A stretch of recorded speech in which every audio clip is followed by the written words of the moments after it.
So I paid $10 billion. Damn. That boy said he the largest individual taxpayer in history. In tax, over $10 billion in tax.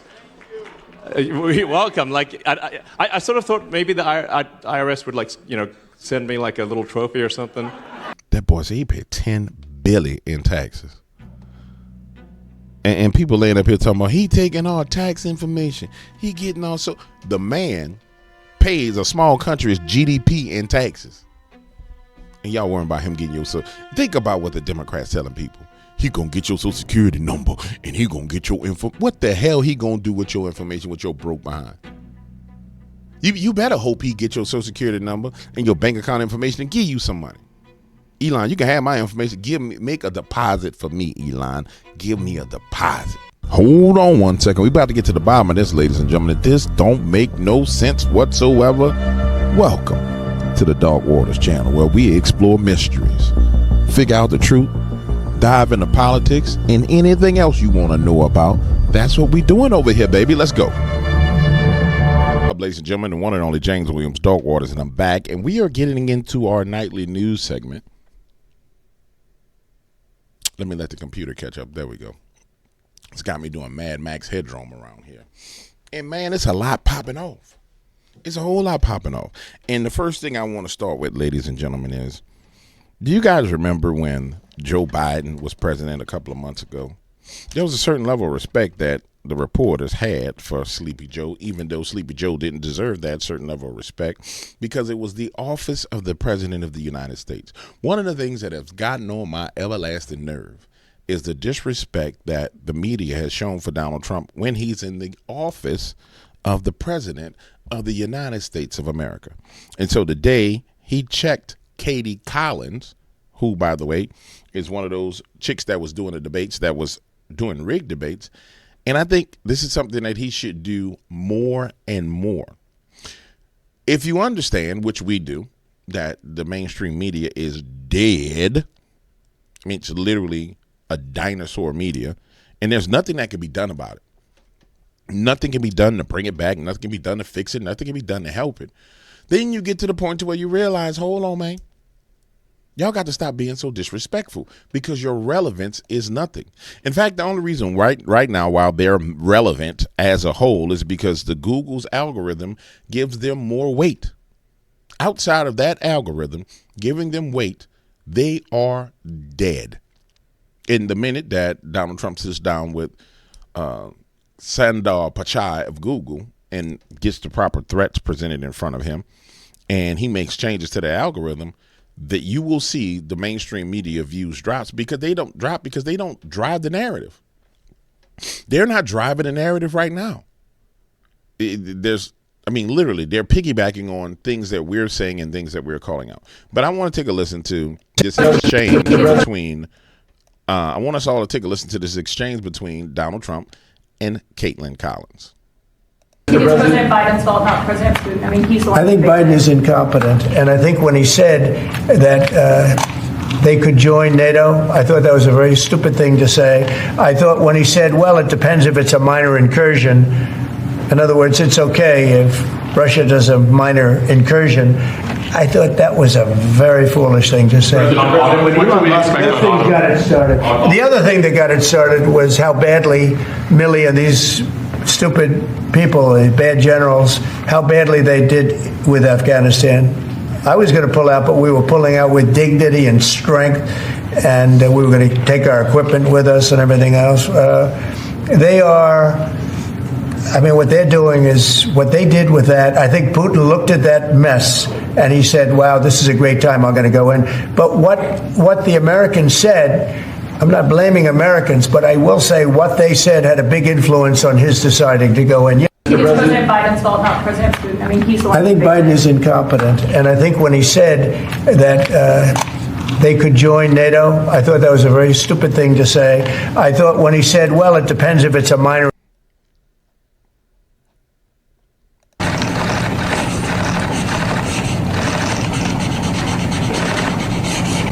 For those on radio, he's signing the executive order. Mr. President, you won the White House in part because of high inflation. If your tariffs make prices go up... Excuse me, we have ask you to speak yet, please. All right, for those of you who couldn't hear that and you don't see it because you're listening on radio, it's him signing an executive order. And as he's signing the executive order, she goes to ask him a question, and he says, "Excuse me, we haven't asked you to speak yet, please." And it's very important that these kind of chin checks be done to the mainstream media. I like the fact that they've thrown certain people out of the press briefings. I like it all because there's this entitlement to the media itself. I mean, it really is. For example, ladies and gentlemen, and the next clip I'm going to play for you is going to be the clip of The View attacking Elon Musk's son. Like, there's an entitlement. Like, you don't go on national TV and attack a 5-year-old kid. I mean, it makes no sense. And it's Whoopi Goldberg. Whoopi goes on the attack of Elon's son. I mean, it's, and I've said this over and over, ladies and gentlemen, these women are witches. And people are like, man, you be tripping. They're not witches. No. It drives them that inside of the White House, now there are children in the White House. And that the family that God intended for people to see is being highlighted. And we're going to go to the next clip after this, but I want you to take a listen. So yesterday, Elon Musk took his son X to a press conference. I did not name the child. And I don't want to hear any more mess about our names, okay? Okay? Oh. Anywho. And it's just like, why would that child's name come out of your mouth? What is the significance of you doing that? Why it's like, man, you want somebody to punish you. Now, from a spiritual perspective, and you guys who listen to the show know that I always give you spiritual insights into things. Here's what's really happening. I mean, this is truly what's going on. This is on a Joe Rogan podcast, and it's Adam Curry talking about the culture shift that's happening. And if you haven't come to the conclusion that woke culture is demonic, then I don't know what to explain to you. I don't know how to make you see that the concept of woke is pure on demonism. And it's inviting demons into your city, into your government, into your school. Why do I say this? Let's just for a moment think, ladies and gentlemen, for those of you listening to me as you ride in your cars, think about it for a moment. It started off with the death of George Floyd. Now, we're not going to dispute whether George Floyd was on drugs or whether he was murdered by the cops or I can't breathe. That we don't need to dispute none of that. But we go from George Floyd dying to within 4 years of conversations about men using women's restrooms and men participating in women's sports. How do you go from the death of a man at the hands of the police and get to the point to where the conversation is going so far, so perverse, so filthy and nasty that Target is saying, oh, you know, men can go in women's restrooms. And then it gets to the highest heights of power where there's contentions over the women's restroom in the Congress and the Senate. If you don't see that as being a spiritual thing, then I'll submit to you that I don't think you've read your Bible. I just don't think you've read it. I'm sorry. There's no way you could have read your Bible because those are things that the Lord, specifically things that the Lord don't like. You don't like them at all. So watch this. This is Adam Curry, and this is a short clip, but Adam Curry brings it out to Joe Rogan.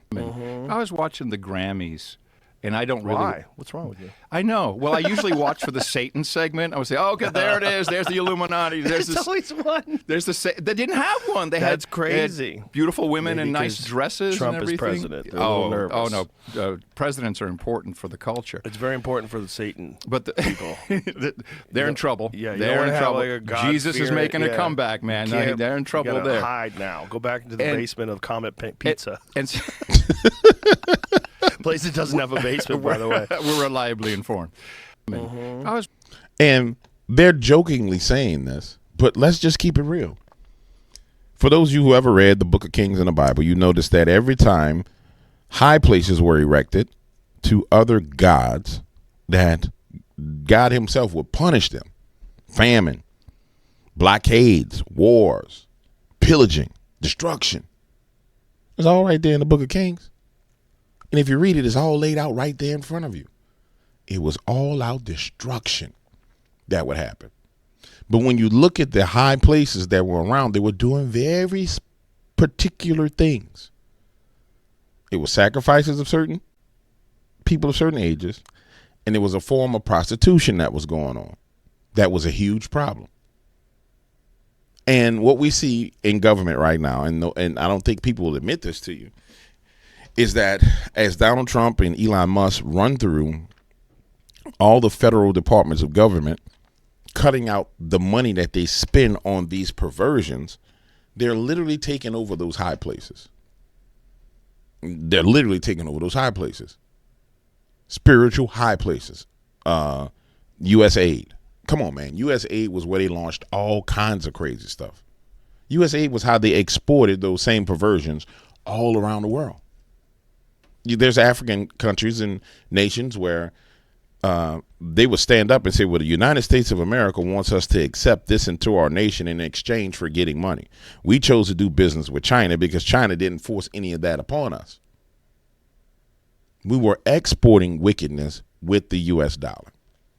You wonder why the U.S. dollar is weak? Come on, man. It's real simple. It's super simple. Moving on to the next topic, ladies and gentlemen. Breaking. A federal judge just blocked Trump's order banning child gender surgeries. Wait, we just talked about this foolishness. Why is that so important? I mean, really, just for a moment, why is that so important? You mean to tell me, honestly, just think for a second. You mean to tell me that surgeries on children are so important to the United States of America? Many of you guys might be listening as you're riding around in your car right now, or while you're watching this video at home on the TV. Look over on the sofa. Look at your kid. Is that something that's a prevailing issue in your household? For 90% of the households in America, it is not. But you have to ask yourself, how did we get to the point in America where it's such a huge thing? To the point where a federal judge has the block and order by the executive branch to stop it. Now, we all know that the federal judge don't have the right to block it. It's going to be dealt with. But why? Is it because people make money off of it? And who makes that money? Why? Is it because there's a spiritual nature to it? I'll tell you why. It's both. And I submit to you that the overreaching spiritual aspect of it is this. If you want to bring God's judgment down upon a nation, you start doing things against children. That's why, and it started under Obama, putting children in cages. And everybody, Trump put children in cages. He put children in cages. But it was Barack Hussein, Obama, that was the one putting children in cages. Remember? Well, anyway, let's take a listen to this brief announcement. All right, breaking right now, a federal judge has just paused President Trump's executive order restricting gender-affirming and the proper term is paused. He can't stop. He paused. Care for people under the age of 19. A group of patients' families suing to block the order. It is now on hold while the case works its way through the courts. So that is the latest on that. We've seen a lot of this, obviously, push and pull in the court system as all of this moves very. And the craziest thing about this whole thing is, if you are an adult, you know, man, 19, 20 years old, man, you want to do something to your, man, you got the right to do that to your body. You an adult. Do what you do. And nobody is upset if an adult decides to go make a decision like that because they are a full-blown adult. The issue is when you have children and they're doing this to children. If you're an adult, man, nobody cares. Nobody cares. Now, you're going to pay the consequences for it because if you get outside those existing circles of people who believe in that, people are going to look at you like a weirdo. Just like if I went into that circle of people who are all into that, I'm the weirdo. Because I'm sitting there like, man, y'all look weird. They're like, no, you're weird, right? But that's the price you pay. That's the trade-off. But For a child? Come on, man. For a child? You got to get the hell out of here. All the way out of here. Very quickly. Also, all right, breaking right. And the next thing I want to talk about real quick is one of the most important things that I believe has happened since the election of Donald J. Trump. And that is the confirmation of RFK Jr. And somebody will say, well, DW, why do you think that's so important? I'll tell you exactly why it's important. Because at the end of the day, the pharmaceutical industries, and I want to be careful with how I say this because this will be aired on YouTube as well. And YouTube has a way of, unfortunately, they have a way of transcribing things and then searching through every word to find a correlation to the emancipation of the proclamation of your words to end up banning you and leading to demonetization. But when we think about the most dangerous industry, everybody thinks about the defense industry and bringing us in a war and fighting wars over oil, over Earl. But when you really think about the thing that affects us every day, it's our food, it's our water, and more than anything, it's the drugs that we take. And when you turn around and look, for example, when you looked at the Super Bowl just recently, if you go back and watch, there were multiple pharmaceutical ads. One of them was Pfizer. And Pfizer was talking about how they're tackling cancer. Tackling cancer. Did you see it? It was like this inspirational commercial with this kid that was at boxing gloves, and he was coming out and he was running out of hospital. He had the boxing gloves on, and he ran home and he hugged his mom. Then his dad came out the blue and hugged his dad. Now, there was a couple of things that showed us about the way the nation was turning. It showed that Pfizer said, okay, we getting off this bus of all this other foolishness and we need to target families. But to me personally, it was a deceptive twist. So what you're trying to tell me is now you got the cure to cancer. Just like Ozempic has the cure to weight loss, but people are going blind. I'll cover that in a second. But I think RFK Jr. is the one that can do the most damage to the deep state. And out of everybody that I worry about getting hurt, he's the one that I will worry about somebody touching. You know what I'm saying? Because RFK Jr. stands to literally destroy all the power that they've amassed. If he goes in and he fixes foods, and he already did the thing about talking about getting the red dye out of foods which cause cancer. And if the business model for pharmaceuticals changes from treating illnesses to curing illnesses, man, their profits going to drop. And then if you stop the impetus for the sickness and the chronic illness and disease, which typically comes through the food, that's a whole nother story. And if you haven't seen the news story just recently, the pesticide industry came out trying to get immunity. And this was directly related to foods. But let's take a listen to RFK Jr. I want to begin by thanking President Trump for giving me this extraordinary opportunity. And I want to introduce my family and thank them for being here. My wife, Cheryl, my cousin, Anthony Shriver, my daughter, Kik, my other daughter, Kira, Catalina Shriver, Joey Shriver, Jackson Hines, and Amaryllis Kennedy. And I want to thank all of you for your support and throughout this whole 2.5-year journey. My first time in this Oval Office was in 1961, and I came here to meet or 1962. I came here and I had a meeting with my uncle, who was president then, where we talked about the environment. He was involved deeply, as we all know, in restoring physical fitness in this country. He challenged at one point during his administration, he challenged Americans to do a 50-mile walk, which I ultimately did. But I remember the day that my father completed his walk. We were staying up at Camp David, and my father came in after 18 hours walking on the CNO towpaths with his feet bleeding and blisters on them. My father had one of his best friends was Al Lowenstein. And Al Lowenstein ultimately was a congressman from New York who was assassinated himself in 1980. But Al Lowenstein had started the Dump Johnson movement to get rid of President Johnson and end the Vietnam War. And at the time that he started it, people just thought it was a fool's errand. And ultimately, he asked my father to run for president against Johnson. My father wouldn't do it at that time, and he asked Gene McCarthy. McCarthy did it, and he joined that campaign. And my father ultimately ran, and Johnson then dropped out. So Al Lowenstein succeeded.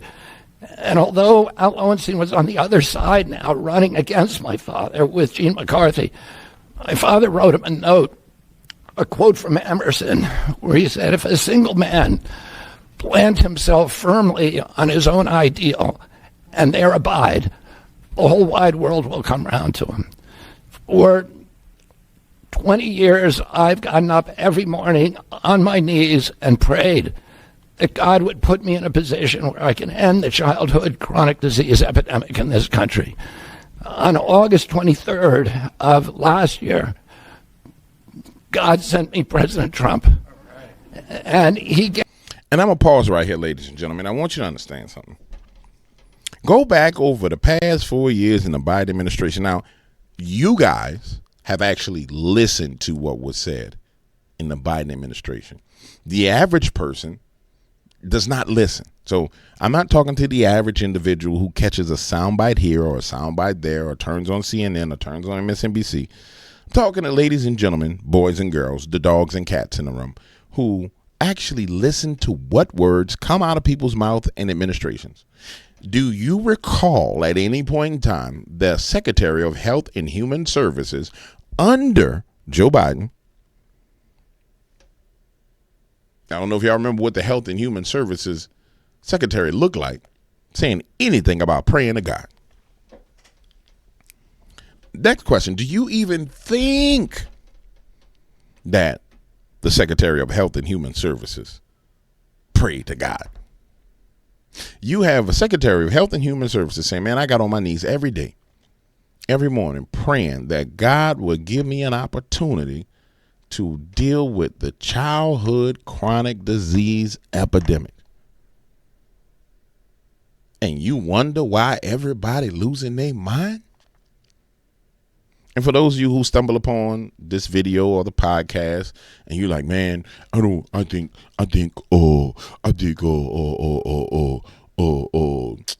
Donald Trump is a devil and RFK Jr., he don't know what he's talking about. He's not a doctor. Are you aware of what was the Secretary of Health and Human Services prior to him? Have you ever? If you haven't, I challenge you, just Google Secretary of Health and Human Services under Joe Biden. This is for the doubters, the non-believers, the rejectors. Just take a moment. You got a supercomputer in your hand and Google it. Google me, baby, and see what's up. Come on, RFK. Keep going, homie. Gave me. Amen. He's now given me, he's kept every promise that he's made to me. He's kept his word in every account and gone way beyond it. I'm so grateful to you, Mr. President. A lot of people told me that I couldn't trust President Trump, that I better get it in writing. And we did a handshake, and everything that he told me he was going to do, he has done. And I'm so grateful to him, and I've told you before, I genuinely believe that you are a pivotal historical figure, and you are going to transform this country at a time when we see all of the indicia of democracy now in tatters in our country. We see the rise of the military-industrial complex, the rise of totalitarianism, these attacks on our Constitution, and this breathtaking epidemic that is disabling our people. President Trump has promised to restore the American dream in this country. A healthy person has 1,000 dreams. A sick person only has one. 60% of our population has only one dream, that they get better. President Trump has promised that he's going to restore America's strength. But we can't be a strong nation if we have a weak citizenry. If people are sick, 60% of our people are sick, 77%, as President Trump mentioned, of our children cannot qualify for military service. And we need a man on a white horse now. We need somebody who is willing to come in and has the spine and the guts and the strength to challenge orthodoxies, to stand in the way of vested interests, and to break institutions that have turned against our democracy. President Trump has shown again and again that he is that hero. And most recently, I greatly appreciate, and I called you the day that you announced the termination of USAID. My uncle started USAID in 1961 for humanitarian purposes, to put our country on the side of the poor. It has been captured by the military-industrial complex. It has become a sinister propagator of totalitarianism and war across the globe. And very few people understand how sinister this agency really is. And President Trump saw that, and he stood up to it with a masterstroke. And we want to do the same thing with the institutions that are stealing the health of our children. We need a revolutionary figure, and you are that figure, and I'm very grateful for you for giving me this opportunity. I'm going to stop right here, guys, and let me say this. Earlier in this segment, I was talking about high places, right?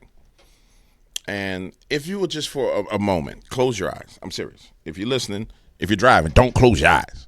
Don't close your eyes if you're driving. And if your kids, if you're in a car with your parents and they're driving, they try and close their eyes, you got my permission to pluck them in the back of the ear. Pluck them. Mama, Daddy, stop it. Pay attention. But I want you to close your eyes for a moment. I want you to imagine a city, right? And the White House being the center of this city. Then on the right-hand side, you got the Department of Human and Health and Human Services, and you got the IRS, and these are all buildings. And you got every form of every facet of the American government as its own small little building. Like we put all these buildings on different hills, but the White House itself is on the highest hill. And then there's roadways that lead up to all these, and it's a vast landscape. But sitting on top of all these buildings is a spirit. And those spirits that sit on top dictate and rule over nations, and they rule over segments of the nations. So we have a healthy man. That's, I think Robert F. Kennedy Jr. I think he's like 70. I mean, he ain't young. Bench pressing, I saw him bench pressing at least 225, coming in, replacing what you saw there prior. If you have not taken the time to look at the Secretary of Health and Human Services in the Biden administration, I encourage you to take a moment and go look, and you'll understand the juxtaposition I'm making. But you see the natural juxtaposition between the two. Then on a spiritual level, there's a spiritual juxtaposition between the two. And so when that high place, which is the high place that pertains to the health and human services of America, is taken over by a man of God and a healthy man, that spirit that was there is now dethroned. And so from the spirit realm itself, America is now becoming healthy.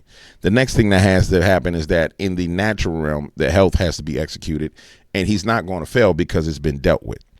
And I know somebody may say, well, DW, what you're saying is crazy. Fine. Don't believe me. Just watch. Just watch. Watch what I'm saying to you. And you're going to see it happen. What I'm noticing about all this is the acceleration is fast. It's like time is being redeemed for the things that have happened and the things that have gone on in the past. So you notice everything is happening at a rapid pace, which is a great thing. It's a great thing. So I don't anticipate this man moving slow at all. I anticipate everything he does is going to go lightning fast. I'm actually excited to see what he does tomorrow or what he does tonight. And I'll be on the lookout for it completely and totally. Now, next thing I want to touch on, guys, is the fact that the pesticide companies have decided they wanted immunity. It's the pesticide industry. Immunity. I want to see. I'm not sure if it hit the news yet.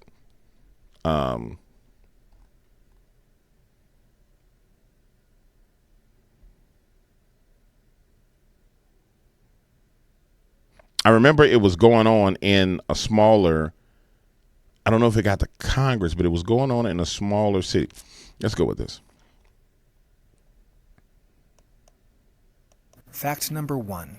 Iowa has the second highest cancer rate in the country, and that cancer rate is rising faster than in any other state so far for unclear reasons. Fact number 2. Republicans in the Iowa Senate just passed a bill, Senate File 2412, that gives legal immunity to pesticide manufacturers if they're sued for causing cancer. If this bill becomes law, Iowa will become the only state in the country that gives legal protections to corporations for causing cancer. It's crazy that this is happening in the state that is fast becoming the cancer capital of America. And so this is either some coincidence or it's by design. What we do know is that Bayer Corporation wrote this bill. Yes. Bayer owns Monsanto, which is the maker of Roundup, which has been linked to causing non-Hodgkin's lymphoma. Bayer has already paid over $10 billion to settle lawsuits for potentially causing cancer. So they're going on the offensive now and are trying to push identical bills through various state houses. And so far here in Iowa, it's gotten the furthest. We've got to stop them. We have to remind our Iowa lawmakers that they work for us, the people, Iowans, and should have our health and lives at much higher value than perhaps the campaign contributions put forth by these big corporations. Now, I'm going to say this. If I'm not mistaken, it was yesterday, I talked about Dr. Steve Pieczenik, which, by the way, I mean, he's a doctor, but, I mean, when you really look into Steve Pieczenik's background, I think he's a terrifying man to me. But Dr. Steve Pieczenik came out and he told Alex, he's like, Alex Jones, calm down, Alex, calm down. The power is going to leave the federal government and it's going to go back to the states, Alex, and the federal government is going to be shrunken down to size, and, you know, it's going to be competition between states, Alex. And Alex was spazzing. He was like, damn it, they're stealing this election. Calm down, Alex, calm down, Alex. If you guys have been a person who's watched Alex Jones over the years like I have, then this was a pivotal moment, because it was a moment where Alex Jones was like, he was spazzing out basically against Tom Clancy because that's who Steve Pieczenik is, Tom Clancy. And it was like Tom Clancy is saying, no, calm down. Alex is like, no, you don't understand. And they have this big argument. I referenced that to bring you to this point. The power is going back to the state and local level. We see this. We know this is going to be an outcome of what Donald J. Trump is doing. And so it's more important now than ever that people pay attention to what's going on at their state Senate levels. And the same attention that you would give something on a national level, you need to give it on a state level. Now, it's a lot easier for us to attack something on the state level with social media, because most of those state guys, they don't get big spotlight on them, right? 100 phone calls will get them to change their mind. One phone call is equivalent to 1,000 for them. They get 100, that's equivalent to 100,000 calls. But what's even more deadly for them is a few tweets.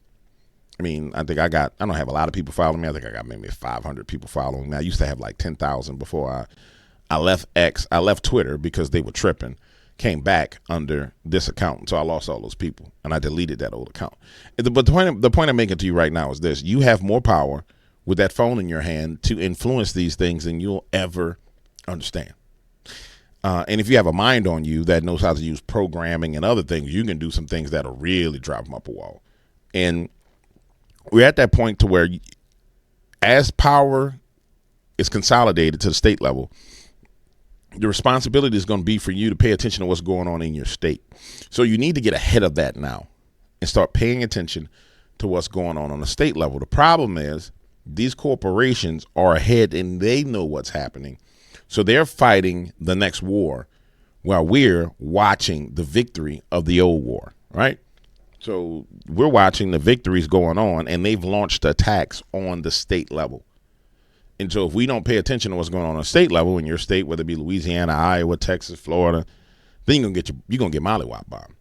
So the overarching question is, why do we need Why do they need to have immunity for causing cancer if they don't cause the cancer? Clearly, you're doing something.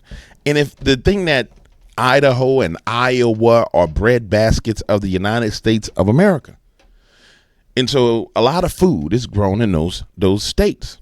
And it just goes to show you that, hey, their starting point is pretty much a part of the bread basket of the United States of America. So they're starting there saying, no, we want immunity here in your state. Yeah, let's get us some immunity. Satan said, hey, they're coming down the pipeline at you, boys and girls. We're going to need to make sure we get you some immunity so you can keep on destroying their lives. Yes. Hail Satan. And they're like, yes, Satan. Help us get immunity, Satan. Yes, yes, yes. So you got to be ahead of the game, man. So if you happen to watch this and you're in one of these states, bruh, it's real easy. Real easy. Find a bill. Pull up the bill, which I'm pretty sure I have a video on this where I found the bill. I pulled up the bill. I showed everybody who was signing on to the bill, if I'm not mistaken. At minimum, I showed the bill itself because I kind of vaguely remember the whole bill not being there, but a subsection of the bill that kind of explained what it was. But if it's your state, it would behoove you to go and deal with this. It really would. All right, ladies and gentlemen, let's move on to the next topic. Now, this Doge thing seems to have everybody up in arms. Oh, Elon, he got people so up in arms that they're attacking his children. And they brought out his ex-wife just recently to come out and start talking crazy about him, all on the news. And the story that his ex-wife did not have access to the children. But if you recall, the reason why Elon Musk said that he was going to destroy the woke mind virus is because of what was done to his oldest son. How many of you guys remember that? Before we go on, let me grab this. Let me go. Give me a second. I'm doing this on the fly. I don't have a producer. Destroy woke mind virus. Yeah, tell him why you did it. Tell us why you did it, Elon. Yeah, tell him why you did it. Here he is, Elon. Everybody think Elon is evil, right? I used to think he was a lizard person. I still think he kind of is a lizard. I still do. I mean, but I'll take a good lizard. You know what I'm saying? I'll take a good lizard. Yeah, I'll take me a good lizard. But watch this. I was essentially tricked into signing documents for one of my older boys, Xavier. This is before I had really any understanding of what was going on, and we had COVID going on, and so there was a lot of confusion. I was told, Xavier might commit suicide if he. That was a lie right from the outset. Incredibly evil. And I agree with you that people that have been promoting this should go to prison. That's so I was tricked into doing this, it wasn't explained to me that puberty blockers are actually just sterilization drugs. All right, so what he's saying is his oldest child went through this treatment, and it sterilized his oldest child. And so the woke mind virus, through his ex-wife, assaulted his entire bloodline. And gentlemen, listen to me. I had a conversation with my friend this morning about bloodlines. One of the things that we have to be extremely serious about is our bloodline, your children and your grandchildren. And to a certain extent, you have to be intentional about things. We're only on this earth for a little while till these meat suits break, and then when these meat suits break, our spirit go back to the one who owns it, and we go on back to the Lord in heaven, or we go before him to be judged, and then we go about our business one way or the other, right? But while you're in this meat suit, and if you're not attending to not only just today's needs, but being intentional about the bloodline itself and the future generations, you're going to run into some problems. And see, a smart man like this understands this because he's obtained a significant amount of wealth. And so he's sitting there saying, no. They made an assault on me with this. And he was tricked into it and blah, blah, blah, blah, blah. And he explains that it was because he thought he was told he was being suicidal. Somebody may say, well, DW, that don't make no sense. It does make sense. This is the richest man in the world, constantly on the go, constantly busy. I mean, I could only imagine what a day in his life is like, right? And so there's going to be a point where you have to trust people with your children. In between launching rockets and doing all these different things, somebody's going to come to you and say, well, this is what's going on, blah, blah, blah. We need to do this. And you may not have the time to do the research. But the reason why Elon is so hell-bent on getting them, and I appreciate it, is because it is. So, anyway, and so I lost my son, essentially. So, they call it dead naming for a reason. Yeah, All right, so the reason it's called dead naming is because your son is dead. So my son Xavier is dead, killed by the woke mind virus. I'm sorry to hear that. Yeah. I can't imagine what that would be like. Yeah. So. Yeah, and there's lots of people in that situation now. Right. It's not pretty, and lots of demolished kids. Yes. Yeah, well, that's a good reason to be the final straw. All right, so let's. So I vowed to destroy the woke mind virus after that. Now, for those of you listening, I'm going to narrate this for those people who are watching, they see it. The conversation was coming to an end. And Elon was sitting there debating what words he was going to use. And if you really listen closely, it's almost like he vomited that out of his mouth. But the look in his eye right now, if you can see the look in his eyes, is one of dogged destruction, fire, brimstone, and determination. For those of you guys watching me right now, you see the look in his eyes. I mean, that looks like a man who's made up his mind that he's going to destroy some stuff. That's the look in a man's eye before he kills somebody.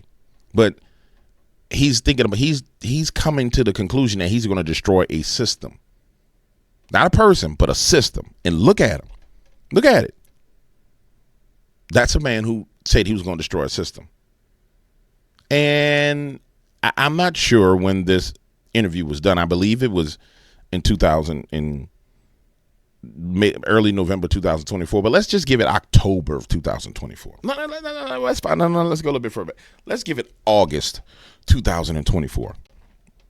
And I want y'all to look at his eyes. I want you to realize something.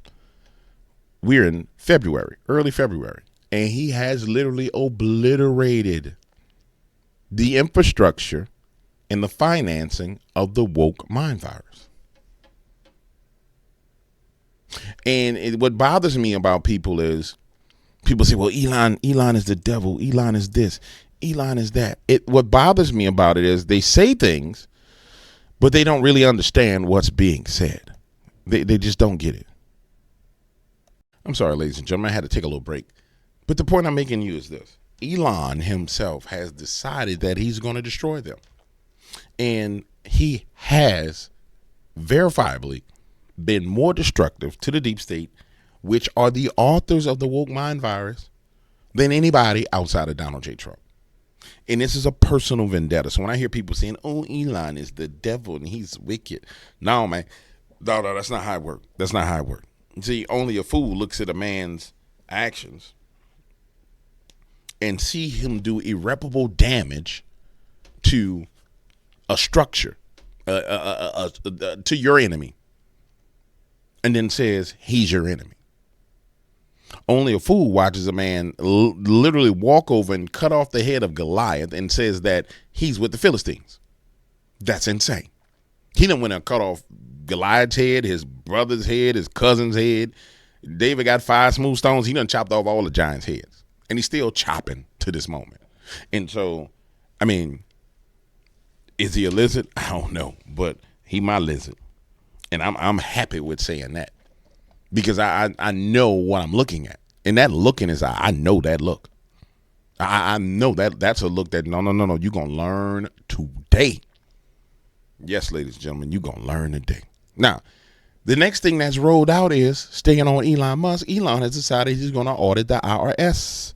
The IRS. Yeah, he's going to audit the IRS. And what I love about this is what he did was he did a poll. Let me show the poll. For those of you, ladies and gentlemen, who are in radio world, podcast world, and you are listening by audio, which, by the way, I'm way better to listen to by audio. I quite frankly, I don't like video. It's just the whole world is going towards this video crap. But nonetheless, it's showing, breaking, and it shows Elon Musk. He did a poll, and the question was, would you like Doge to audit the IRS? Yes, 51%. F yes, 41%. No, 8%.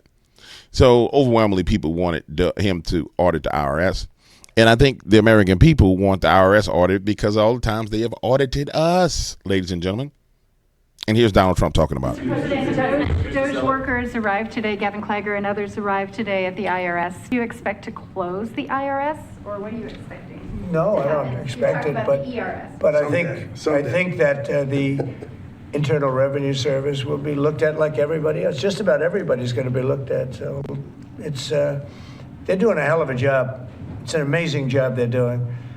And you know, that force is building these, I call it the force of super geniuses, but it's building. And you know, they go up and they talk to some of the people about certain deals, and the people get all tongue-tied. They can't talk because these people get it. They're very smart people. We need smart people. Yes, Brian? And so here's the thing. As anyone who, and I quite frankly, let me give you some advice is the best way to put it. And I'm going to talk from a personal perspective, because I had a conversation with another friend this morning, and he was very aggravated and frustrated with people who couldn't see the truth. And he was like, man, you know, these people, they can't see the truth. And I told him, I said, I need you to understand, everybody not going to see the truth. Now, you can try and make them see truth, but in order for you to grasp truth, there has to be some form of truth in you. You understand what I'm saying? If there's no truth inside of your body whatsoever, then you ain't going to grasp no truth. It's going to take Jesus to go in there and crack your skull open and pour some truth into you, which is him, and then you going to see the truth. The Bible says you shall know the truth, and the truth shall make you free, but the truth is him. And let me rant for a minute, and let me rave for a minute. Rant with me, rave with me. I say rant with me, rave with me. Watch this. Just for a second. And I don't know if I said this to y'all, or if I said it on a phone call, but I said it recently somewhere. The danger, and you ain't gonna hear nobody say this to you because they don't love you enough. You see, the danger in the pursuit of knowledge, even this knowledge, is because it becomes a god. So when you go to talk to your friend, and you know all these things, you know, did you know that that, you know, there was a Pizzagate dilemma, and they did this. Did you know that Hillary Clinton went down to Haiti and did this? And did you know that this person did this? You know that knowledge itself can become an idol. Because, I mean, you spitting it. You got it all saved in your mind and your heart. You can regurgitate it at the drop of a dime. You can rebut everything your friend will say. And you're sitting there saying, man, why won't they listen? Why won't they listen? Because you don't have the right mechanism. You got the wrong mechanism. You got the knowledge, but you don't have the right mechanism. See, the right mechanism is going to be Jesus. Well, DW, that don't make no sense. No. You've dug into that knowledge and that understanding and everything else. You got it. Then you're going to go hold a conversation with the person. I'm going to convince them. What make you think you can convince that person's spirit out of captivity? What make you think you can set that captive free?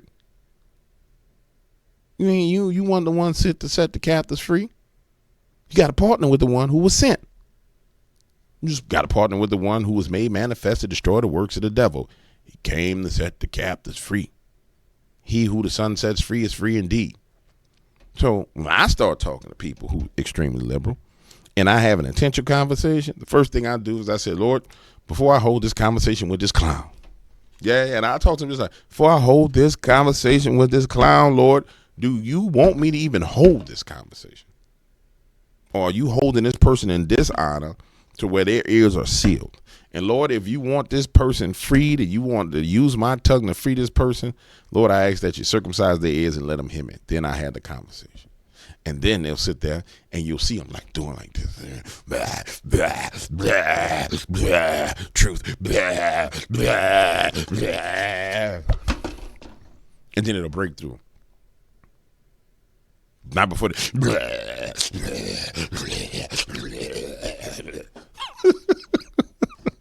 then it'll break through to them. But they got to go through their convulsions before it breaks through. So don't just be running up on people. Man, I'm going to tell you the truth about the IRS. Ain't nobody about to hear you. They're not going to hear what you got to say. Now, the confusing thing about social media is the way it's set up and the way the algorithm works, it actually brings people to you who think like you, right? So you can have all these people like, yeah, you're the greatest on the planet, but we all think alike. I'm not confusing myself in one moment to think that I'm going to walk into a room full of liberals who doubt God and change anybody's mind. That's just dumb. Yeah, that's just dumb. All right, moving on. I want a longer clip of Donald Trump talking about the IRS, but it seems I don't have one. So we're going to go back to Elon. And this is not the show about Elon. This is not the Elon Musk show. But Elon needs to be touched upon because he's doing so much damage. Excuse me, Elon. Can I borrow a moment of your time? And this time I'm asking that you talk fast and don't do the whole 30 seconds in between words things, Elon. I'm the largest Elon. Come on, man. You're a genius. Let's get the words out. Let's start all over. Let's try again, Elon. I'm the largest individual taxpayer in history. So I paid $10 billion. Damn. That boy said he the largest individual taxpayer in history. In tax, over $10 billion in tax. Welcome. Like I sort of thought maybe the IRS would send me like a little trophy or something. That boy said he paid $10 billion in taxes. And people laying up here talking about he taking all tax information. He getting all so the man pays a small country's GDP in taxes. And y'all worrying about him getting your so think about what the Democrats telling people. He gonna get your social security number and he gonna get your info. What the hell he gonna do with your information with your broke behind? You better hope he get your social security number and your bank account information and give you some money. Elon, you can have my information. Make a deposit for me, Elon. Give me a deposit. Give me about 7 Bitcoins. But I want it in cash, cold hard cash. Yeah, like one of those, like, doesn't have to be expensive. It could be like, one of those like things you get for when kids win a karate competition. Like little plastic gold trophy or something like that, or a cookie or something, but I didn't get anything. It's like, Man, I wish I could pay the IRS $10 billion. Man, you know how rich you got to be to give away $10 billion to the IRS? Shit, I wish I could give them $10 billion. I wish I did have that kind of rich person problem. I ain't got them kind of problems. And, but I was happy to pay the taxes. I don't mind, You damn right you happy to pay them. Yeah, you damn right he happy to pay them. 100% right, happy to pay them kind of taxes. All right, guys, we're going to pivot for a moment right here. We done hit the Doge. We done hit I want to hit on the fluoride. I saw it earlier. Let me find the fluoride because I think it's significant that the fluoride is coming out right now.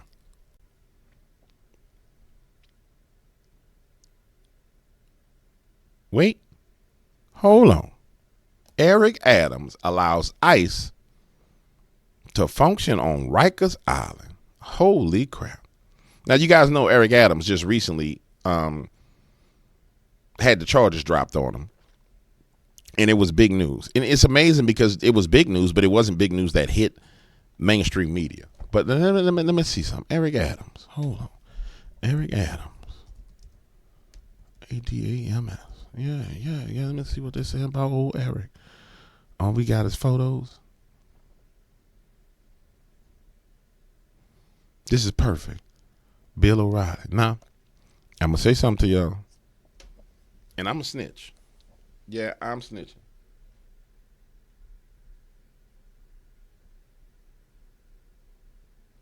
I'm going to snitch. I'm going to say this about it, but I'm a snitch. You see, when I was going through USAID, the Bill O'Reilly media organization came up. I didn't say it that day. But Bill O'Reilly, $9.4 million. And the thing that get me is, and this is the O'Reilly media thing. So Bill getting paid from the government. Now this adds credence to what people will say, where they're all actors. Everybody's an actor, but the problem is they come with the QAnon stuff. And again, Steve Buchanan was the original QAnon. Let's just get that on the table. Steve Buchanan, Tom Clancy was the original Q. And then he stopped, and then the CIA took it over, and they bust that boy up, pop, pop, pop, pop. And that boy with the American flag outfit on. I'm not gonna say his name, but they bust that boy up, and then they took over that Q. So I need you to understand, there's some credibility when people say these people are actors. They're all paid. Yeah, there's some credibility to it. But Eric Adams comes out, and they drop the charges against Eric Adams. And then the next day, Eric Adams says that he's going to sign an executive order allowing ICE to go into Rikers Island jail and get the illegals. But in between all that, I believe old Bill O'Reilly dropped something that we all need to have an understanding of. And I believe personally that when Eric Adams charges were dropped, the federal charges was dropped, Eric Adams walked in and said, I'm snitching. I'm snitching. I'm snitching. And you notice right after that, here come the DOJ suing Hochul and Letitia James. And then it went from suing to pressing charges after they fired all the prosecutors. Now, these are things that I haven't disclosed in videos yet, but I like to back up everything I'm saying. But let's just start right here. Matter of fact, let me take a show note. Y'all know what a show note is? The show note is to make sure that you don't lose track when you got ADHD and you lose track. So we gonna go from the DOJ suing, and then from that we go into we gonna go to the DOJ people being fired, the prosecutors being fired. And then we're going to notice that when we come from that situation is when she says that now they're being charged. This is Blondie Bondy. That's when she starts to say, no, they're being prosecuted. They ain't being sued. You know what I'm saying? So there's all these things going on in the background. It's all these moves being made, chess boards being moved around, not Trump pieces, wants not pieces, but boards. to get. We're going to get it together for the audio purposes. Let's take a listen. Letitia James and Alvin Bragg. That's what this story is all about. Nothing else there. He went after Illinois because he wants to get Pritzker. Hates him. And the way to do that is to deny the states of Illinois and New York the federal grant money. The New York Post reports today $8 billion is going to get held up by the Justice Department that would have flowed into New York State, which is running an astronomical deficit here. Okay? So. Now remember, this information is coming from a man who's a paid informant. That's not polite. That's not what, that sounds wrong to say he's a paid informant. But let's just say this man is being paid from the U.S. government. So he's telling you inside information. It's clear he's telling you inside information. And you're going to listen as everything he says, this is 2 days ago, maybe yesterday, has unfolded and played out before your face right now. So we're back at 2 days ago. We all got in a time machine. We was on the DW bus, not the short bus. We was on the DW bus. I drive the short bus too. But we on DW bus and we put it in reverse. Now listen. The easiest way to do this is to file civil suits against the governor and the attorney general. Then the question was, why is the mayor of New York left out? Because he doesn't matter. He doesn't matter. Trump wants to get Letitia James. Hochul is just an ornament. Doesn't have any bad feeling toward Hochul, Trump. But Adams, the deal that was made, I don't know what Adams is giving Trump. I have to tell the audience up front. I don't know, and I don't use anonymous sources, but I have gotten call after call after call that said, and all of these people have agendas who are calling me. They all have agendas, all right? And they're saying that Adams knows where the bodies are buried. Of course Adams knows where the bodies are buried. That's how Adams struck the deal. Think about it. Adams meets with Trump, right? Yeah, everybody else like Trump is the devil. I'm not gonna meet with Trump. Adams like, nah, dog. Donald, oh Donald, come here, buddy. Let me talk to you, Donald. Let me tell you something, Donald. I'm in a bad spot. These sons of bitches got me over a barrel, and I'm ready to roll. But I know I'm gonna have to give a little bit, so I'm gonna need you to tell me what you need me to do, and I'm gonna give it all to you, Donald. But under one condition. And Donald's like, okay. What's the condition, Eric? Eric says, I'm gonna need you to get them to drop this prosecution against me, man. Because I want to run for mayor again, and I want to run for governor of New York, and I gotta manage my way through this. And Donald says, might be a good idea to get this guy on my side. Let's help him wiggle out. He's a damn good politician. I don't care what nobody says. He just started doing stupid stuff. And I'll have the governor of New York on my side. I'll clean up New York. I could bring somebody else into the city of New York, which watch it be one of his Donald Trump's family members, mayor of New York, trust me. And he says, Donald, do we have a deal? Donald says, yes, but you got to deal with them damn illegals. No problem. Now, Donald, give me a couple of days. Let me start working this out, and let me start revamping the things that I'm saying. But you have my word, Donald. I'm not going to attack you. I'm not going to say anything. And Donald said, you better not. You better not attack me. You better not. Matter of fact, you better say good things about me. You understand? Yes, sir. I'm going to say good things about you, sir. No problem. I got you. Then they separate and go about their business. Then Eric Holman comes, and they start to get him to try and say things about Eric Holman. And Eric Holman goes in there looking like an old steel-eating, railroad tire-chewing monster. And he says, Eric, I know you had a conversation with Donald. And I know you have to save face a little bit, and you have to slowly move away. But our intentions are to clean up the city of New York, and you're going to have to get in line. He says, Eric, you listen to me? Eric says, yeah, I'm listening. Tom, I'm on the same page with you, but I need a little help. I'm going to work my way there.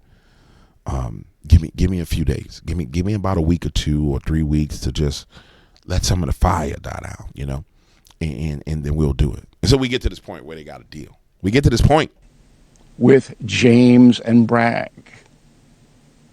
Just throwing it out for your consumption.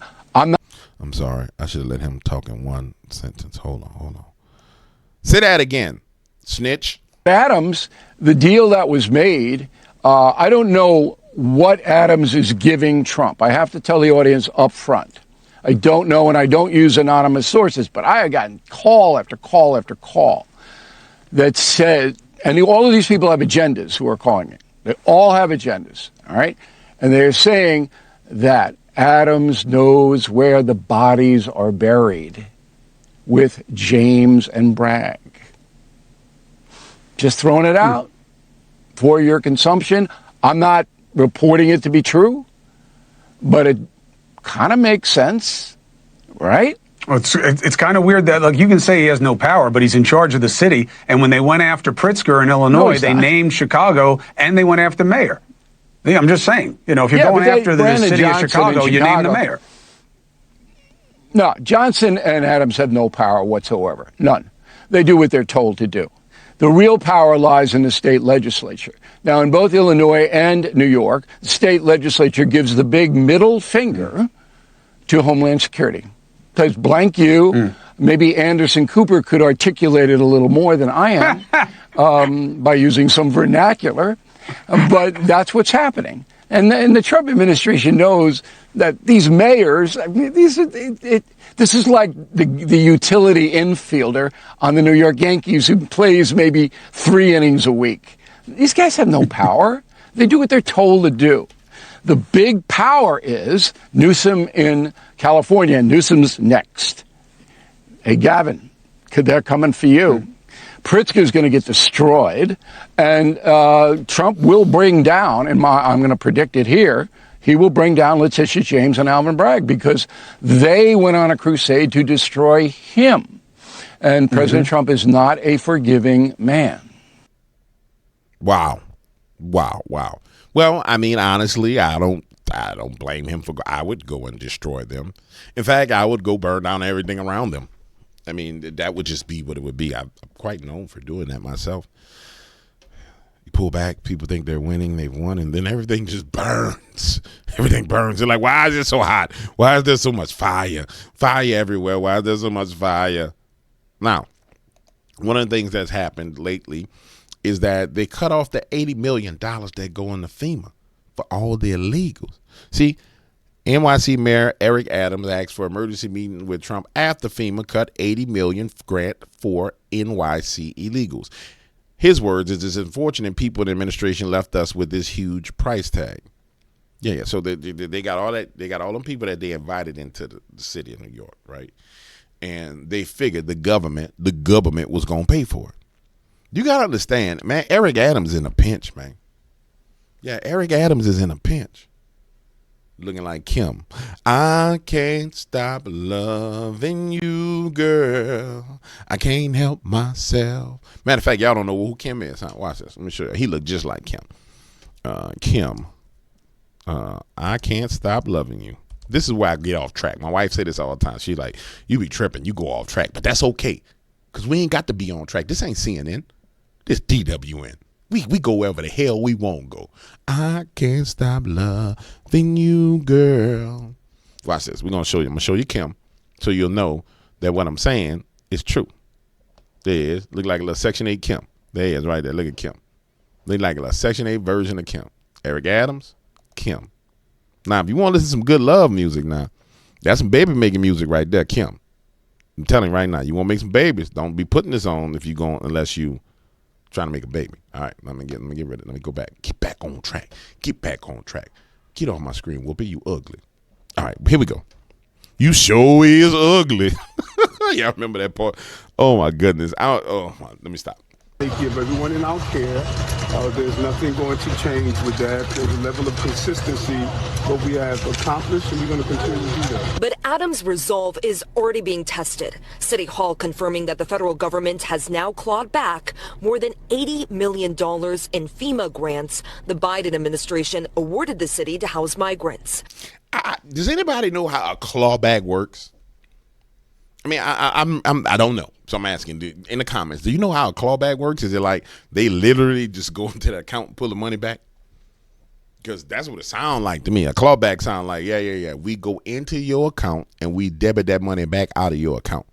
If that's what a clawback is, boy, that's vicious. You sitting there with, could you imagine you sitting there looking at your bank account? Yeah, we got $80 million. Could you imagine what happened to Satan? Satan's like, yeah, Eric, we have $80 million to pay for our illegals. Wait, what? Where did our money go, Eric? Oh, my goodness. Eric, get my money back. Eric's like, Satan, Donald Trump took the money back. Ah!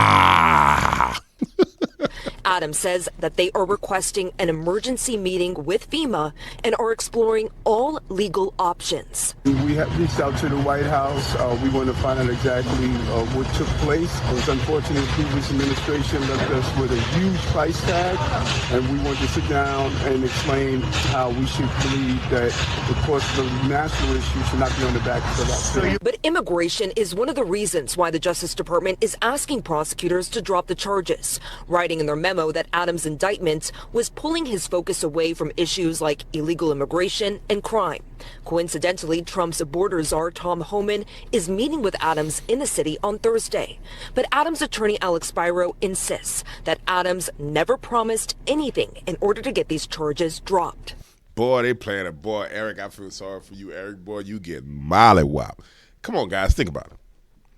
So, this was yesterday. This was 20 hours ago. Yesterday, they pulled the money back from Eric, right?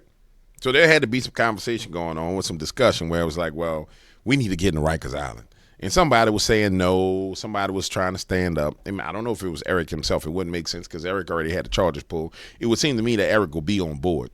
To me, it seems like this is more not about Eric Adams than the enemies of Eric Adams inside the New York government, like the city council. Let's just keep it real. Because Eric already got his deal. Eric like, hey, man, I got my deal. I'm cooperating, right? So it doesn't seem like this $80 million to me is about Eric. It's about the other people in the city government, the city council that would be his enemies, that would say, okay, well, Eric's like, I'm down, but these people not with me. Okay, hold on, Eric. Boom, let's claw back that money. And now, come on up here to New York, to D.C., and let's talk about it. In the meantime, he's like, no, we're going to give them access. They're getting the access they need. And it makes sense because Eric needs some leverage. You already heard the gentleman say that Eric has no power, and I believe that. So he needs some leverage. Now, this is really, really forced leverage. But anyway. Of course not. That's absurd. There is no looming threat. This case is over. This case will never be brought back. It wasn't a real case in the first place. So they're saying there's no looming threat over his head. And honestly, guys, think about it. It makes all the sense in the world. The case is thrown out. It's not coming back. I done did you your favor. We working together. And we know him and Tom Holm have been having good conversations, but Eric had opponents inside of the city of New York that were city council members that were speaking out saying they wanted to keep the illegal migrants coming. And mind you, everything we've been dealing with lately has all been about basically embezzlement and fraud, kickbacks.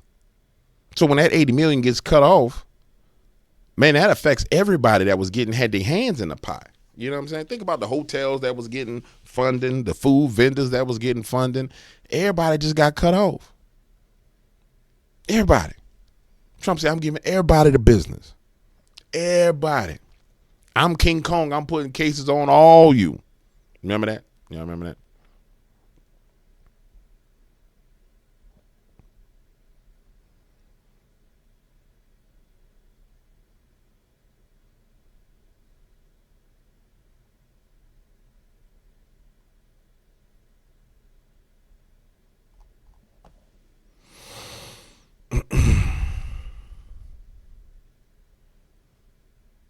All right, guys. We reached the point where we've been going for about an hour now. And I don't want to go no more.